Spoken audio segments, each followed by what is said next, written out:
Hey guys, it's Austin here with Jeeping. In today's video, I'm going to be showing you guys how to replace a window regulator in your Jeep Cherokee. Now today I'm going to be replacing it on my 2001 Jeep Cherokee on this passenger side door right here. And common problems you're going to come across when having a bagged regulator is either it'll completely go out and you won't be able to have your window go up or down, or sometimes the cable that's part of the regulator stretches out or breaks. And a lot of times you'll have a lot of clicking when you try to roll it up or put it down. And that's exactly what's going on right here. Every time I roll it up, it starts clicking. So that tells me that the regulator is bad, and I got another one right here to replace it.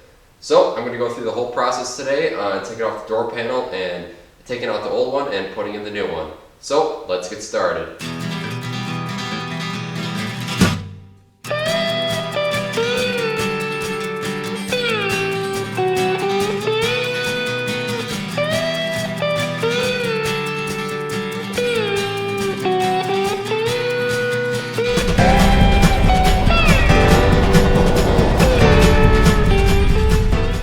Alright, so I'm going to do a quick demonstration of what my window is actually doing right now.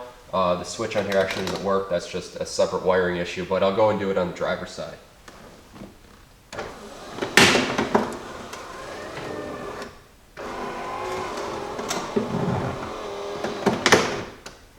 Alright, so as you can hear, that's a bunch of grinding issues that was going on in the door. It could also be a track issue, but majority of the time it's going to be that cable that it's either binding up and stretched out or something. So we're going to go and take the store panel off and then we can replace it. Alright, so to remove the store panel we have a few Phillips screws. We got one right here that's in the handle, and then we got three along the bottom here, and then one that's up here right in the corner. If this was your back door, I think you only have two down here and one in the handle, so it's a little bit more simple. So I just got my screw gun and I'm going to pop these out.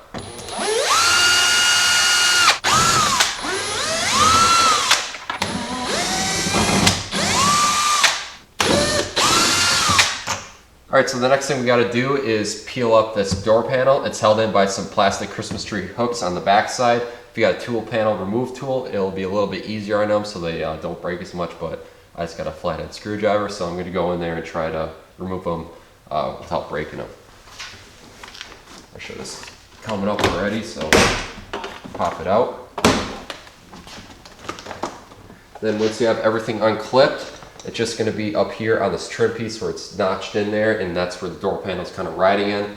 So I'm going to lift it up and then hold on to the door. And in the meantime, we have a couple rods that hold for our door latch, and those just have those safety clips, so we just got to pop them out and then pull out the rods. And then we also have a couple wire connectors that go to our switch over here. Alright, so here's a better shot of what we're dealing with. So we just got these two rods going to the interior door panel. So I'm just going to take a screwdriver to pop off these clips that help them stay in place, like that, and it swivels out. This one drops down and is free, and for this yellow one, pops out also, and the rod pops up like that. Now all we're left is just two electrical connections. Don't worry about this, that's aftermarket tweeter. Going to pinch it and remove. Alright, now we can get our door panel out of the way. Alright, so now we're left with this plastic panel piece. This basically just helps keep all the air and water out. It's basically glued in place with some epoxy. So when it's cold like this, I'm just going to go and rip it off, and then when we reinstall it, I'll actually use a heat gun and reactivate that glue, and then it should stick right on there. But for taking it off, it's easier when it's colder.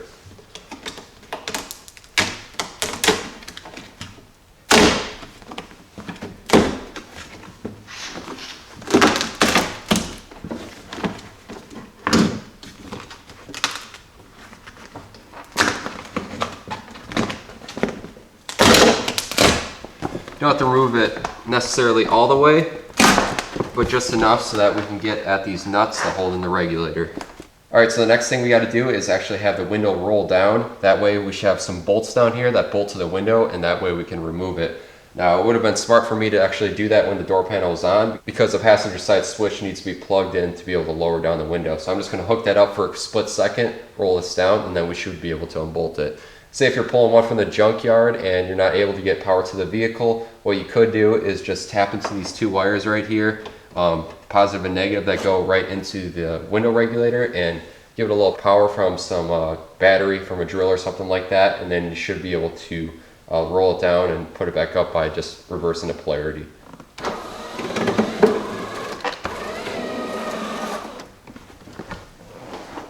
Alright, so that's low enough. We got 2 bolts down here and we should be able to remove that. So we just got 2 bolts on this window and they're going to be a 10 millimeter.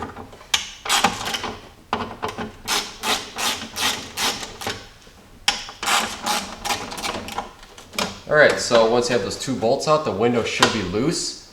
The next thing we got to do is remove it. That way it should give us more room to get this regulator out. So to remove this window, it might be a little bit easier to remove some of this weather stripping. This one right here should just pop right up. Out like that. And take a quick look.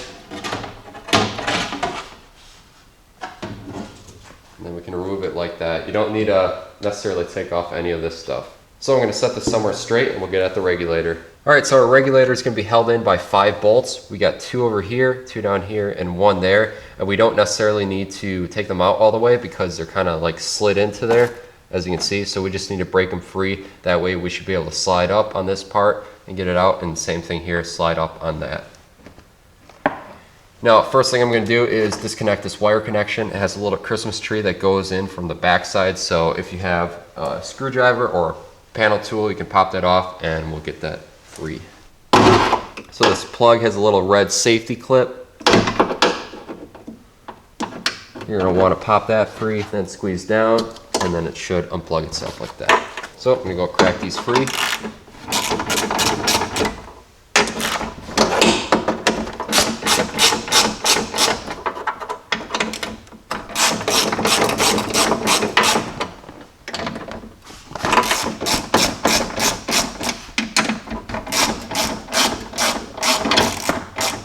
Oh, I forgot to mention that there is another Christmas tree clip back here that the cable sheathing actually runs up, so you're going to want to pop this one out too.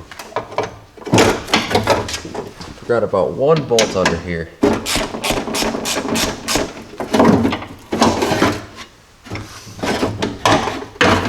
Alright, so now that everything is loose inside the door, we just got to figure out how to fish it out best.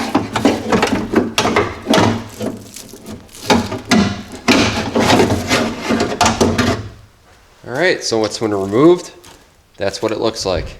Alright, so before I was going to install this, I found out that the regulator I thought I had, I actually didn't have. I have a regulator for every other door on the Cherokee except for the front passenger one. So I ended up just refreshing this one up, and what my problem was actually this tube that the cable slides through. It was broken through here, so every time you would roll down the window, the cable would push this inside the door, and because it was broken, it was separating and making a bunch of noise in there. So I basically swapped it out with a driver's side tube. You can't really use a driver's side regulator because everything is mirrored, but I was able to reuse this tube on there and stick it right on there. Another thing that I noticed, if you are going to rebuild these and re-grease them up, is that the cable on the end of these, it actually has some sort of material on it, some sort of fabric material, and this breaks down over the years and it actually clogs up inside of this motor cavity right here.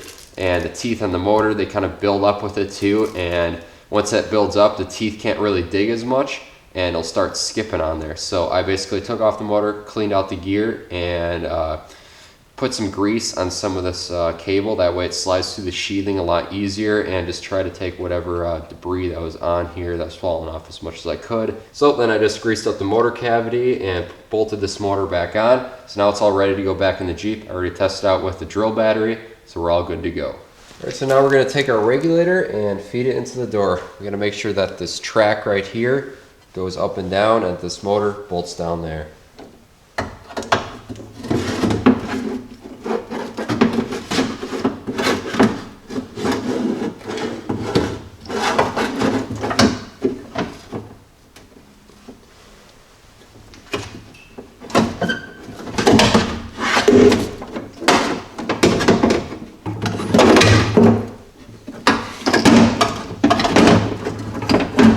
Once everything's back in its spot, you can go and tighten down the bolts.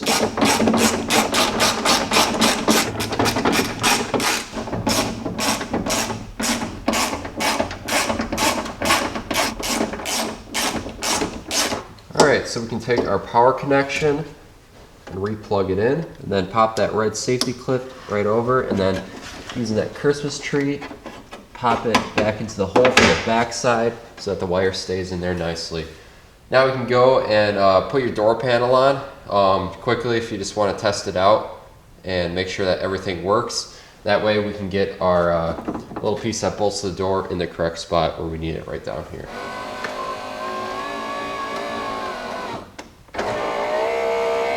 Now we're going to take our window and carefully feed it down in here.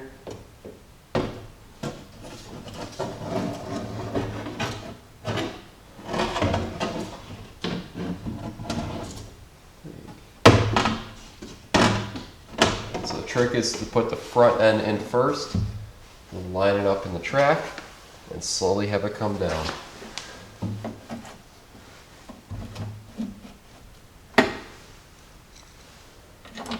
Then just feed our bolts in and tighten it up.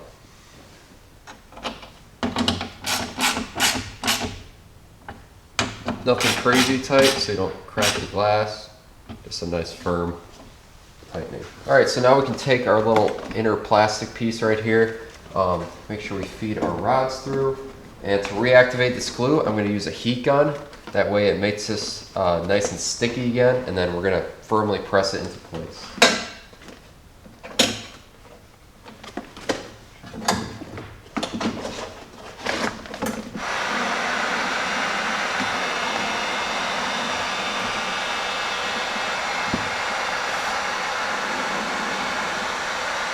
Don't forget to install your window trim piece that you removed the window earlier.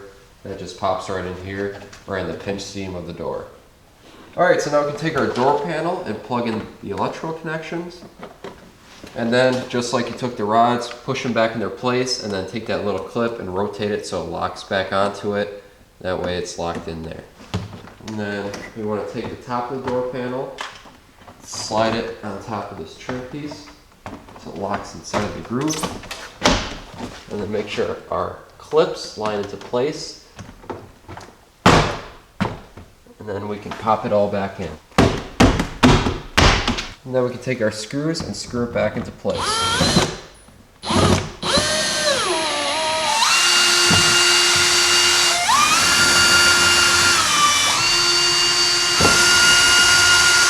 Alright, last thing to do is test it.